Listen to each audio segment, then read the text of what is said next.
Gracias, Fernando Mayorga, por estar aquí en esta ciudad maravillosa. La primera pregunta teórica o metodológica es, ¿por qué no vienes más a menudo? Tal vez porque estoy piantado. Gracias por recibirme con un tango. Estuve hace una semana en Argentina. Tengo una relación muy intensa con Argentina por el fútbol, por la música, por la literatura, por la política. Fui a un congreso de ciencia política. Y este libro está dedicado a un argentino, Alejandro Dolina, que es de tu gremio. Sí,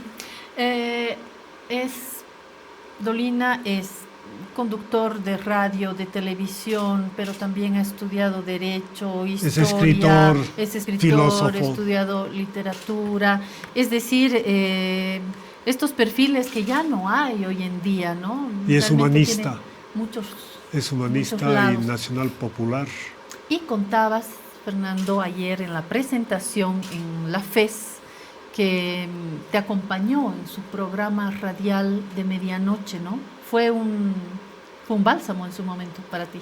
Está dedicado este libro a él, entre otras razones, porque cuando se dio el golpe de Estado, en ese contexto de incertidumbre, zozobra, temor, rabia, pues hacía dos cosas para poder conciliar el sueño, que era tomar whisky y escuchar el programa de radio de Alejandro Dolina, que se llama La venganza será terrible, que no quiere decir nada.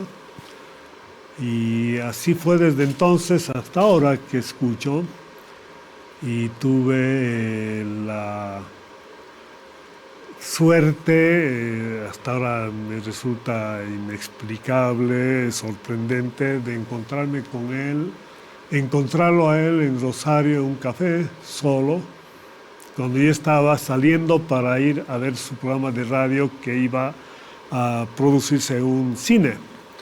Y había comprado un libro suyo, una novela, notas al pie, para que me dedicara, si es que tenía suerte, esa noche, y resulta que estaba ahí. Y tomé valor, me acerqué y le dije que había comprado un libro para que me dedicara y que iba a presentar en 10 días en Bolivia un libro que había escrito yo y que estaba dedicado a él, Entonces él me dijo, trae el libro. Te lo voy a firmar. Para dedicarte. Le conté por qué estaba dedicado el libro, le conté lo del golpe de Estado, y él hizo una dedicatoria muy cerebral, como lúdica, como casi todo lo que él dice, lo escribe, y puso, Fernando Mayorga, que tu aparición fantasmal en esta tarde permite recuperar el interés en la política a partir de las ideas, algo así. Yo me sentí obviamente más que conmovido y ya. Y tomaste esta idea, además, recuperar la política a partir de las ideas, que creo que ha sido un leitmotiv también anoche en la presentación de este texto, gracias nuevamente a la FES, a la Fundación Friedrich Ebert Stiftung en Bolivia, que ha empujado a Fernando. Ahí estamos viendo algunas imágenes de la presentación anoche. Ahí está el director de la FES, está José Luis Exeni, que también ha sido motor de la publicación de este texto, que detrás de la publicación trae un trabajo académico, por supuesto, intelectual, y ahí están, lo han impulsado, están las dos personas que comentan, Blanco, ¿verdad?, además de Claudia Peña. Luis Claros. Luis Claros, investigador del CIDES, de la UNSA. Y ahí está la gente que para la presentación de un libro, tengo que decir, que la convocatoria fue muy buena. Estuvo el embajador de España, la embajadora de Francia, el expresidente Eduardo Rodríguez Belcé y un abanico muy amplio de la izquierda y la no izquierda también, que estaban ahí atentos al texto. Vuelvo a la dedicatoria. Además tengo que mencionar a José Antonio Quiroga y a Plural Editores, porque han editado este texto y eso le da ya una calidad. Son muy rigurosos en la edición de textos, así que hay que decirlo. Y cuidan la estética. Y estaba también presente José Antonio Quiroga. ¿Qué dice la introducción? La dedicatoria. Estas páginas están dedicadas a Alejandro el Negro Dolina. Su palabra en el programa radial La venganza será terrible fue una compañía lúdica y lúcida en infinidad de días y noches. Si supiéramos la marca de whisky que toma Fernando Mayorga, también podríamos dedicarle algunas palabras. Hay quien dice, me estoy acordando de este chiste, decían de un político: mientras su asesor deje de ser Johnny Walker, este político está perdido, decían. No voy a citar el nombre del político. Bueno, al punto. Aquí está el texto. Por ahí va, pero es rojo. ¿Sí? Es lo único rojo que aguanto porque yo soy horrorista. Pero por ahí va. A ver, este texto, Fernando, es una radiografía del movimiento al socialismo. Ayer en la presentación se decía que se ha escrito poco sobre el movimiento al socialismo, sobre otros partidos también, que hay escasa bibliografía. Habrá que juntar de distintos momentos del país, de distintas fuerzas políticas, pero viene recontra bien este texto.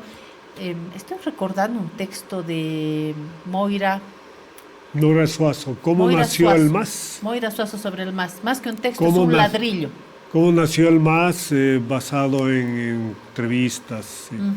Además de textos de Álvaro García Linera, que también ha dedicado mucho de su pensamiento y escritura al movimiento al socialismo. Pero aquí tenemos un texto decía un sociólogo que hoy en día es uno de los pilares en estos campos, en lo académico, en la intelectualidad a secas también, y nos trae este retrato que viene del 2019 al 2021. ¿Por qué el 2019? Esa yo me la sé, porque ahí viene la ruptura, viene el descalabro del MAS, el descalabro del país, todo lo que sucede en el 2019, y Fernando plantea este momento como inicio de lo que va a filmar desde su análisis, y llega hasta el 2021. ¿Por qué hasta el 2021? ¿Por qué no hasta ahora? Es la pregunta de los periodistas, Fernando. Empieza a relatar el libro la historia del MAS al día siguiente del golpe de Estado. La pregunta que me hice fue la siguiente: ¿cómo toma decisiones el MAS en una situación no titubeas de derrota? Cuando dices golpe de Estado, ¿me lo explicas un poquito? Nunca he titubeado. Yo escribí a los días posteriores en mi columna de La Razón.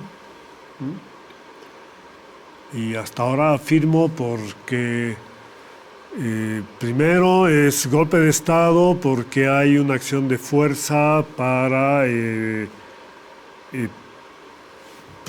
propiciar la renuncia de un presidente, y que viene a través de una movilización, pero a la que se adhieren los dos aparatos represivos del Estado, los que tienen uso legítimo de la violencia, que dejan de seguir el mando del capitán general de las Fuerzas Armadas en un caso y le sugieren la renuncia, ¿no? Que es a una postura que llega la oposición, que pasa a ser liderizada por Luis Fernando Camacho, y los partidos políticos, sobre todo Comunidad Ciudadana, se subordinan a esa línea, ¿no? Esto es y hay la renuncia. Entre una de las posturas estaba la de hacer un gobierno de notables, planteado por Luis Fernando Camacho, que iba a dar curso a un golpe tradicional en cierta medida, no con presencia de Fuerzas Armadas, pero sí de carácter totalmente antidemocrático. Y lo que ocurre es una negociación, retoman los partidos políticos el protagonismo y sale ese acuerdo en la Unidad Católica que se traduce en una sucesión presidencial inconstitucional. Y eso es lo que termina, pues, ahí se puede hablar de golpe blando en ese sentido, ¿no?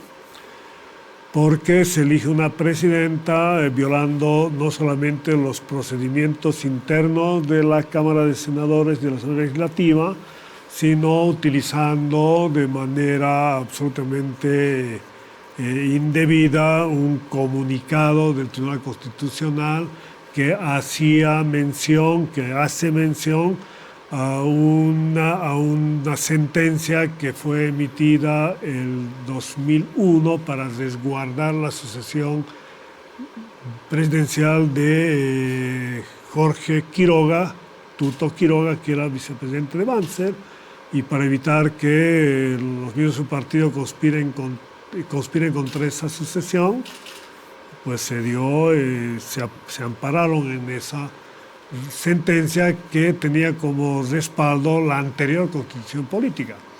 ¿Quiénes plantean eso? Tuto Quiroga, ¿no? Y Luis Vázquez, ¿no? Luis Vázquez, que fue ministro en el 2001 y era asesor de Tuto Quiroga ahora.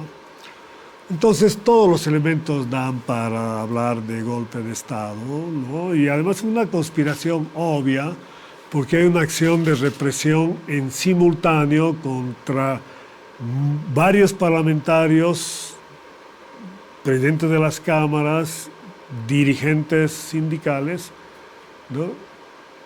De manera coordinada. Y además ya hubo la declaración por boca propia de Luis Fernando Camacho acerca de las conversaciones con la policía, etc. Yo he planteado muy claramente de que hay un falso debate, ¿no? Si fue fraude o golpe. Son cosas que no tienen nada que ver. Es una aporía, se llama eso. O sea, vamos a suponer que hubo fraude o vamos a suponer que no hubo fraude. Eso no explica el proceso del golpe, ¿no? Es un buen punto. O sea, no se ha demostrado hasta ahora que hubo fraude, ¿no? Fue utilizada la consigna de fraude monumental para movilizar hacia el golpe, para darle respaldo, para legitimarlo, ¿no? Pero no depende la explicación, el análisis, ¿no? Al respecto. ¿Cierro mi paréntesis? Sí, al día siguiente del golpe de Estado, la pregunta que me hice fue, bueno, ¿y ahora qué hace el MAS? ¿Por qué? Porque una semana antes de las elecciones del 2019, yo presenté un libro en la FES que se titula Mandato y contingencia del estilo de gobierno de Evo Morales, donde hago un análisis de los 3 gestiones de gobierno, intentando perfilar, caracterizar su forma de gobierno, y muestro un modelo decisorio, ¿no? Muy sólido, centrado en toda su figura, donde él era presidente del Estado, presidente del partido, de las organizaciones sociales articuladas como CONALCAM, ¿no? Y ese modelo decisorio se hizo trizas después, ¿no? Con el golpe de Estado. Tienes al líder en el exilio, el pacto de unidad, la resignación, el partido desarticulado, y luego aparece el binomio en enero del 2020 y hay un cambio. De ese mismo liderazgo centro, todavía estamos bajo el liderazgo. De eso vamos a hablar, no. El libro lo que analiza es lo siguiente. Hay recambio de cabezas en la Cámara de Senadores y Diputados, y resulta que esas cabezas, Eva Cope en particular, no tiene ninguna relación con Evo Morales. ¿no? Entonces ahí hay lo que llaman una disyunción. El binomio es fruto de un acuerdo, una negociación, porque el mandato que proviene de Huanuni el 11 de enero es Choquehuanca presidente, Andrónico Rodríguez vicepresidente. Eso va a una reunión de alto nivel en Buenos Aires, donde el planteamiento de Evo Morales es Arce como candidato a la presidencia y con muchísima reticencia Choquehuanca a la vicepresidencia, ¿no? Eso se cuenta en el libro tiene testimonios de varios protagonistas, excepto Evo Morales, Luis Arce y David Choquehuanca, porque yo ya vislumbraba y además ya había algunas señales de que iban a estar en competencia para la postulación presidencial para 2025. Y tienes disyunciones, contradicciones, no hay directrices claras, no hay una línea. El Pacto de Unidad actúa de una manera, Evo Morales cuestiona eso, por ejemplo, el diálogo que termina con el acuerdo por la pacificación. Hubo en su momento acusaciones hasta de traición. Hoy día están releyendo y están utilizando ese acuerdo para criticar a los dirigentes del Pacto de Unidad. Y el Pacto de Unidad se recompone el 7 de diciembre un ampliado en Cochabamba.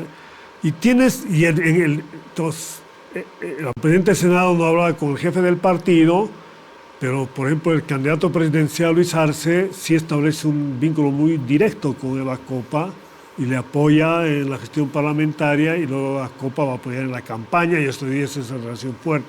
Entonces tienes un mapa de poder organizativo, así se llama, con tendencias centrífugas, ¿no? Y lo que hay son acuerdos. Por ejemplo, dicen de acuerdo, va a ser Arce el candidato, ¿no? El binomio va a ser con Choquehuanca, pero no va a tener ninguna incidencia Evo Morales en la confección de listas de parlamentarios, de asambleístas. Eso es potestad de las organizaciones. Porque es la única manera por la cual cuando regresan a Bolivia hay un ampliado en el Alto donde tienen que convencer, y David Choquehuanca tiene un discurso que dura más de una hora argumentando para convencerlos. Entonces ya no está en el centro de la toma de decisiones Evo Morales desde entonces.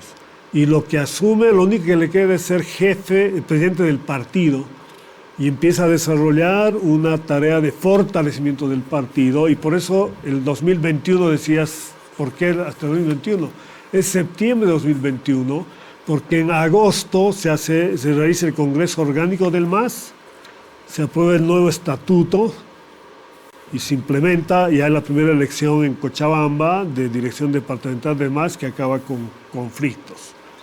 Entonces el periodo ese es el periodo de análisis para mostrar cómo toma decisiones y cómo toma decisiones el MAS desde después del golpe y hasta la fecha, pues de manera contingente. No hay un modelo decisorio, no han creado una instancia colegiada donde estén claros los roles del presidente, vicepresidente, de los dirigentes de CONARCAN, del presidente del partido.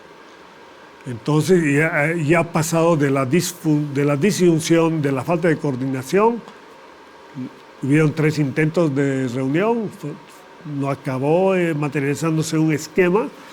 Han pasado de la disyunción a la contradicción y a la pugna directamente, provocando hasta división en la bancada legislativa, ¿no?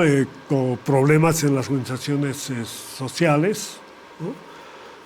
Y esto está llevando a una gestión gubernamental que tiene esta debilidad porque no actúa de manera cohesionada y además ahora está en una competencia interna respecto a quién va a ser candidato en 2025, ¿no? En este periodo que yo analizo ya hay elementos al respecto. Por ejemplo, se llama resistir y retornar. Se retorna al gobierno ganando las elecciones en 2020, ¿no? Si Evo Morales saca 55% de votos más, recupera ¿no? la democracia, esa era la consigna, y Vienen luego las elecciones subnacionales, departamentales y municipales en marzo del 2021. ¿Ahí qué sucede? Evo Morales interviene en varias regiones para la nominación de candidatos y se producen conflictos entre las decisiones de los empleados y las decisiones de la dirección general del partido. Y hay resultado de eso, hay fracasos electorales muy evidentes. Eva Copa es el caso Eva Copa es el caso más visible, o Ana Lucía Reyes. Y tienes varios disidentes del MAS, ex militantes del MAS, ex dirigentes del MAS, que ganan gobernaciones y alcaldías. Pero termino, ¿qué es lo importante de esto? Que es la primera vez que el MAS deja de ser el exclusivo representante de lo nacional popular, ¿no? Y es la primera vez que la oposición no está simplemente conformada por las fuerzas tradicionales de derecha o de centro derecha o ¿no? Conservadoras, diríamos, y tiene oposición el MAS que viene con base nacional popular. Y ese ya es una muestra de su pérdida de capacidad hegemónica, que es a donde estoy apuntando. Darle la bienvenida a Claudia Peña. ¿Por qué Claudia Peña? Porque estuvo anoche en la presentación del libro de Fernando Mayorga. Reitero, estamos hoy con este texto, Resistir y Retornar, de Fernando Mayorga, una fotografía del movimiento al socialismo entre el 2019 y el 2021. Nos explicaba por qué hace este corte y estábamos también viendo qué elementos nos permiten salir de este corte y interpretar lo que hoy está viviendo el movimiento al socialismo en su estructura, en sus encuentros, sobre todo en sus deseos, y qué le espera al movimiento al socialismo de mirar.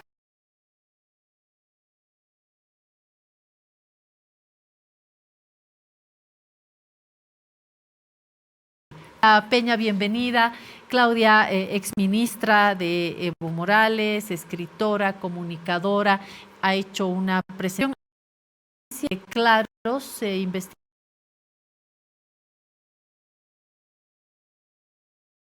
académica, teórico-metodológica. Claudia ha hecho una lectura más política, muy desde el pecho, Claudia, si me permites, eso es lo que es decía Claudia anoche que este texto se lee hasta como una novela, lo que es un súper gancho, porque así queremos leer, ¿no? En formato, en estructura, relato. Claudia, algunas palabras sobre este texto para invitar a las amigas y amigos a que lo lean. Bienvenida. Gracias, Claudia. Muchas gracias por invitarme. Un saludo a Fernando Mayorga también, que está ahí contigo. Yo anoche decía que siento agradecimiento con Fernando por este libro. Me parece que en el momento en el que estamos viviendo ahora se necesitan esas miradas que intentan de alguna manera entender, hacer digerible todo lo que nos está pasando. Y lo que hace Fernando con el libro, yo siento que es como una especie de represa.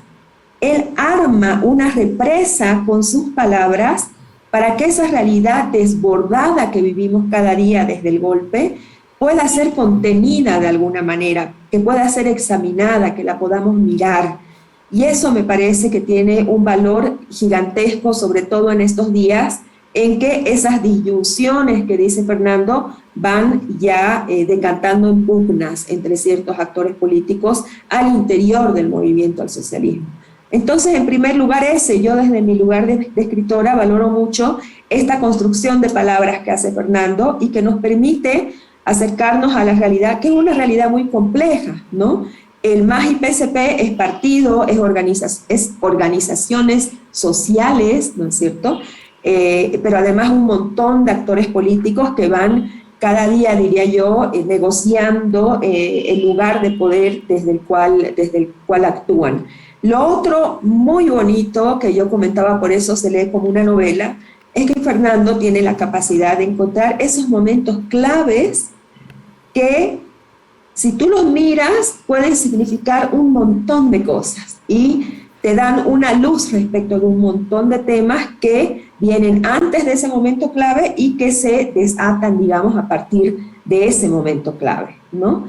Entonces, por eso te digo que se lee como una novela, porque yo me sorprendí ayer, por ejemplo, de algunos testimonios que él recoge, pero también de algunas intervenciones que se dan incluso en la prensa de parte de dirigentes del movimiento al socialismo y que dan cuenta de una manera muy clara, muy valiente además de los momentos de tensión por los cuales ha pasado el instrumento político, ¿no? Entonces, leer el libro te permite acercarte al perfil de los actores, casi digo personajes, son actores que están incidiendo en la política que vivimos cada día desde el campo nacional popular.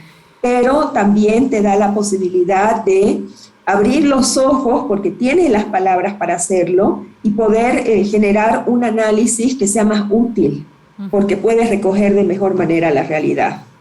Claudia, te invito a que te quedes con la palabra personaje, porque del actor al personaje en el marco de los relatos mediáticos es no solamente posible, sino recomendable. El sentido que le damos a la realidad no tiene sentido si no la transformamos en un tiempo narrado, y parece que Fernando se ha dado cuenta de esto.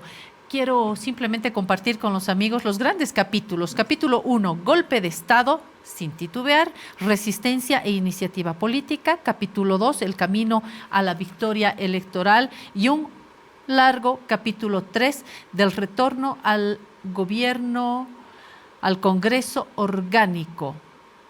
Del retorno al gobierno, al Congreso Orgánico, con 9 subpartes. Luego tiene, a manera de colofón, posfacio, al que me voy a ir inmediatamente para preguntarle al autor qué diciendo este posfacio, por qué con una necesidad de mirar el presente, siendo que el investigador intelectual sabe que necesita esta distancia para fotografiar, la distancia, la misma que necesita un historiador, creo que la necesita también un sociólogo, la distancia, el rigor, pero se despeina en el posfacio, era una necesidad.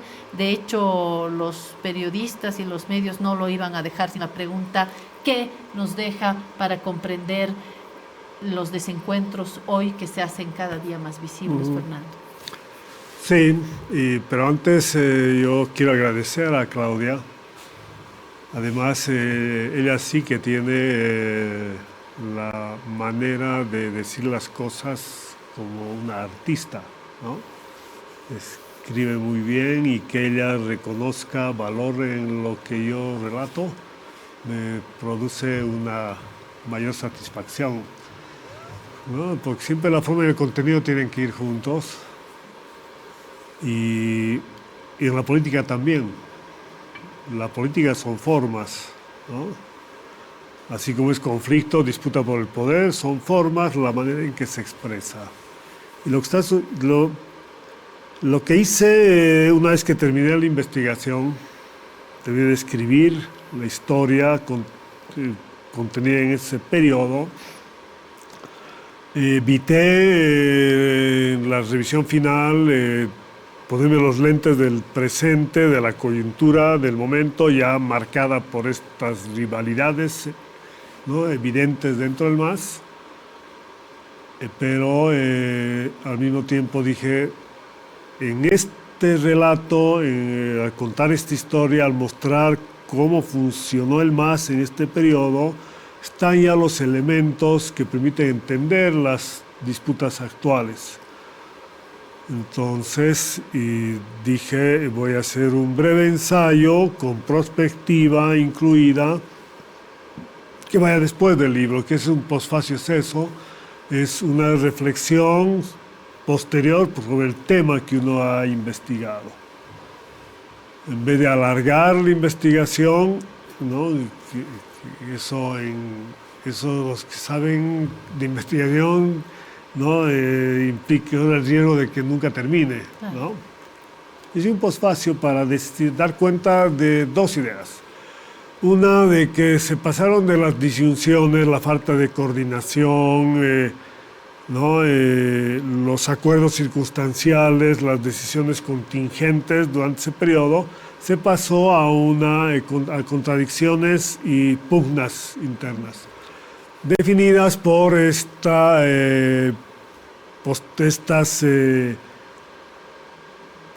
planteamientos de postulaciones presidenciales hacia el 2025, ¿no? Que ya se han hecho evidentes, que antes eran soterradamente analizadas, evaluadas, y que hablan de Evo Morales candidato, David Choquehuanca candidato y Luis Arce candidato, ¿no?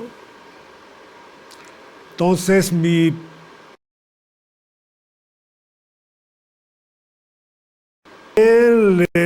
beneficia o le perjudica esta disputa al proceso de cambio que está en una nueva fase y al proyecto político. Transformado el país a partir de 2006, ¿no? En 2019 ha retornado al gobierno, al país, y hasta ahora no encara un proceso autorreflexivo, de autocrítica.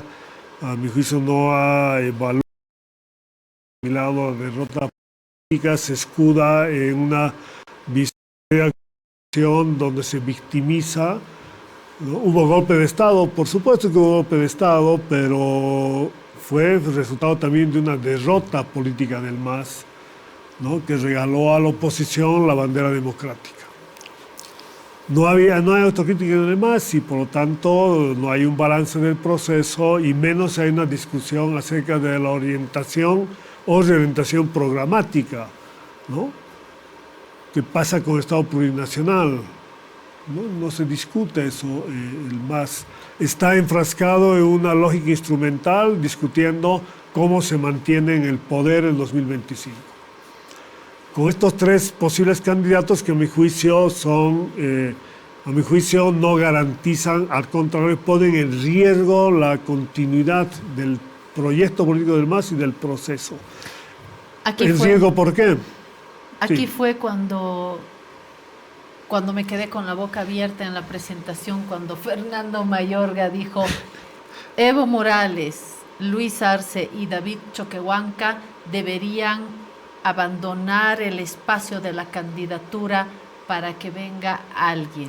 Y hasta ahora no puedo cerrar la boca, Fernando, porque en el escenario político masista actual me parece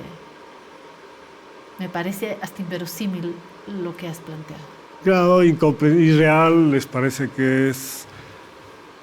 todos los que escuchan piensan que no tiene asidero esa propuesta, no creen que puedan desistir de sus candidaturas, pero están de acuerdo con las razones por las cuales se plantea. ¿Y cuáles son las razones? Antes de las razones, quiero darle una vez más la palabra a Claudia. Adelante. ¿Por qué? Porque Claudia Peña sí es actora política, sí ha estado en las entrañas del movimiento al socialismo, sí ha ejercido el poder, y quiero en esta última ronda, Claudia, preguntarte si te ha parecido una locura esta propuesta de plantear este lugar sin Luis Arce, sin Evo Morales, sin David Choquehuanca. ¿Qué cara has puesto? Igual que vos, Claudia, con la boca abierta. Me parece algo muy, muy, muy, muy difícil, yo diría imposible, pero me parece también, viendo lo que estamos viendo y después de ver también el libro de Fernando, que es decir, que estamos en un momento de definición del futuro del MAS-IPCP. Fernando abre su libro diciendo que a partir del golpe de Estado, a partir del 10 de noviembre del 2019, el MAS-IPCP entra en una nueva fase de su historia, ¿no? Y luego al final del trabajo, él establece ciertas, como, no sé si la palabra es correcta, Fernando, antinomias, ¿no? La lógica asambleísta tradicional de las organizaciones sociales, de los sindicatos históricamente construida en nuestro país, versus la lógica popular, donde las decisiones se toman en cada vez pocas manos. Luego, esta organización a partir del orgánico, a través de las organizaciones sociales, etcétera, versus una construcción institucional a través del fortalecimiento de las estructuras del partido, lo cual puede quitar mucho de esa riqueza orgánica y asambleísta que tiene nuestro proceso. Esas son partes de los grandes desafíos que estamos viviendo en este momento. Entonces, cuando los desafíos son grandes, hay una regla literaria también, ya que le gusta a Fernando la literatura también, hay una regla literaria que dice, mientras más grande, mientras más difíciles sean los obstáculos que debe vencer tu héroe, va a ser más grande tu héroe, porque tiene que tomar medidas grandes y más valientes, mientras más grandes sean los obstáculos. Entonces, a mí me parece que eso que plantea Fernando es prácticamente imposible, pero más que eso, Claudia, a mí lo que me preocupa es este tema que te digo entre esta disputa que está habiendo entre una lógica asambleísta y una lógica popular.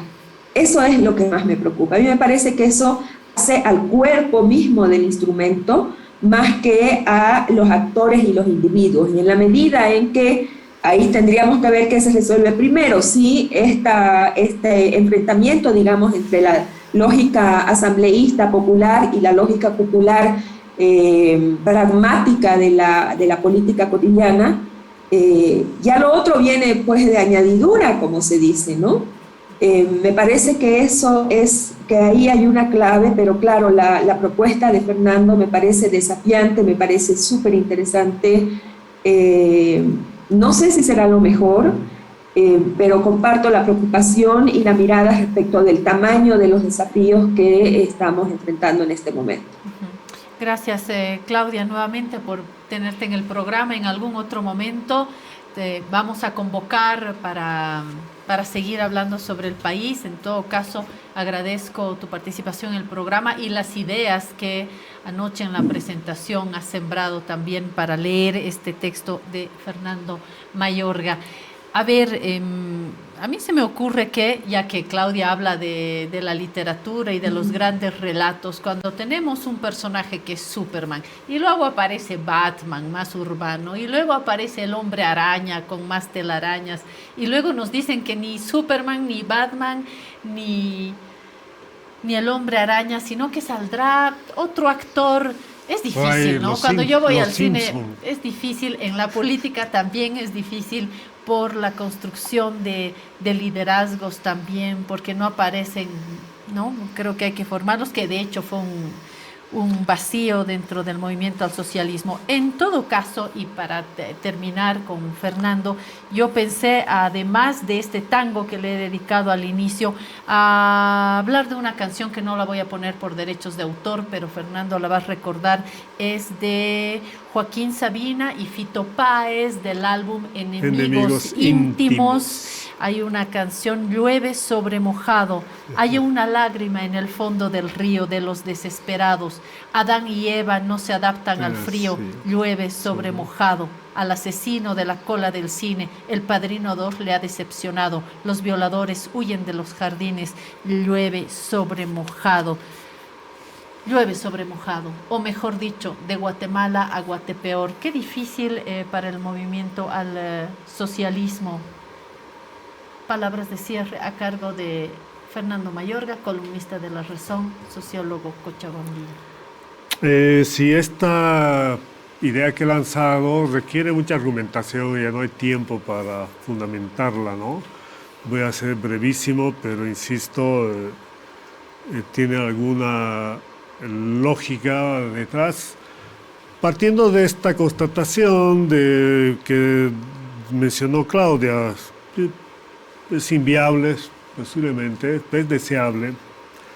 ¿Por qué digo que? ¿Por qué? Porque parto de que es más importante el proceso de cambio y el proyecto político que los actores, que en este caso los tres actores estratégicos, y planteo su retiro, su repliegue de esa postulación, no su repliegue de la política, obviamente, porque es difícil que cualquiera de los tres gane en primera vuelta en 2025 y es probable que pierda en segunda vuelta, ¿no? Tengo razones para esta afirmación. Pero además, al salir ellos de la escena partidista o política partidista, se abriría un espacio de deliberación dentro del MAS que es necesario para el balance de las tres gestiones de gobierno, para hacer la autocrítica, para replantear programáticamente, ¿no?, su proyecto a una nueva época, una nueva fase. Cuando ojo, tú mismo lo dices, Fernando, la pugna no es programática, es más bien de poder. Debería ser ahora programática y no instrumental, y que aparecen ahí los liderazgos, que además ya hay liderazgos que ya han demostrado en su momento, han asumido roles protagónicos. Nombres. Tienes presidenta del Senado a los 30 años, a Adriana Salvatierra, Bacopa, Anónico Rodríguez. La expulsión de Bacopa es un error. Ya no está en el MAS. No, es un error, es una expulsión que no tiene sentido, tiene que volver, ese es el espacio. Ha tenido a Gabriela Montaño, presidenta de diputados, anterior gestión, a Diego Pari, fue ministro, ahora embajador, estuvo en los cuatro nombres para candidatos, en el Acuerdo de Buenos Aires estaba Diego Pari, que demuestren en el debate argumentativamente que tienen, ya han demostrado su capacidad de liderazgo, han ocupado cargos importantes. La idea de la renovación cuestionar la renovación, ¿no?, apelando a que la generación que hizo la guerra del gas y las transformaciones, ¿no?, de donde vienen los tres, David Choquehuanca, Evo Morales y Luis Arce, del primer gobierno del MAS.